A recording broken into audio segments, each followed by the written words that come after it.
જણાવો કયા કયા કાઉન્ટર્સ અત્યારે ફિલહાલ આજે રિપોર્ટમાં હાઇલાઇટ થયા છે? Good morning. યસ, આજે ઘણા બધા બ્રોકરેજ હાઉસીસના રિપોર્ટ આવેલા છે.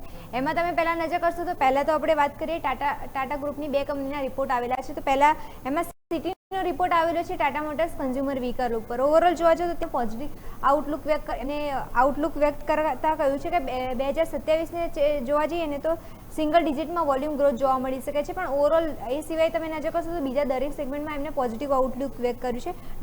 ડોમેસ્ટિક સીવી જે વેચાણ જે છે એનું માર્કેટ શેર જે છે એ કંપનીનું અત્યારે 35% જે છે એને વધારીને 40% સુધી લઈ જવાનો લક્ષ્યાંક રાખી રહ્યા છે એમને. સાથે એમને એ પણ જણાવ્યું છે કે 2027માં ભલે સિંગલ ડિજિટમાં ગ્રોથ હશે પણ 2028માં ડબલ ડિજિટમાં ગ્રોથ જોવા મળી શકે છે, વોલ્યુમ ગ્રોથ.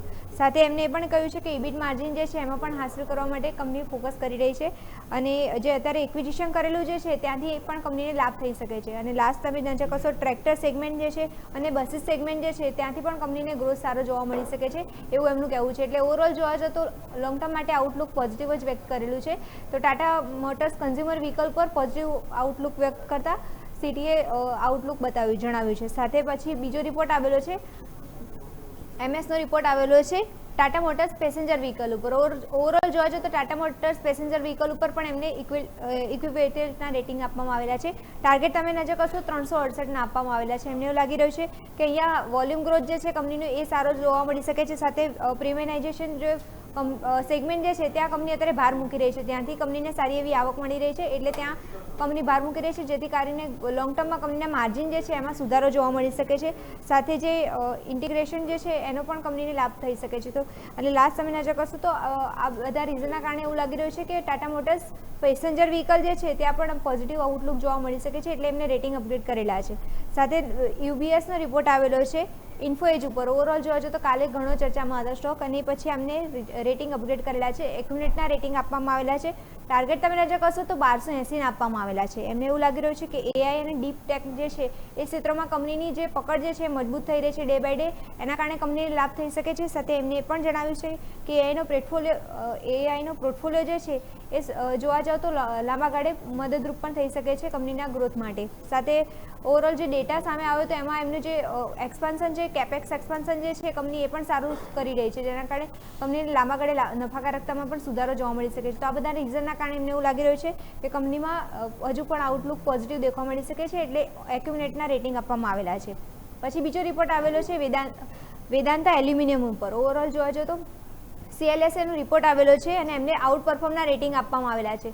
રેટિંગ તમે નજર કરશો અપગ્રેડ કરીને 540ના ટાર્ગેટ આપવામાં આવેલા છે. એમને એવું લાગી રહ્યું છે કે એલ્યુમિનિયમ સાયકલ જે છે એનો ગ્રોથ એક મજબૂત જોવા મળી રહ્યો છે, એના કારણે કંપનીને લાભ થઈ શકે છે.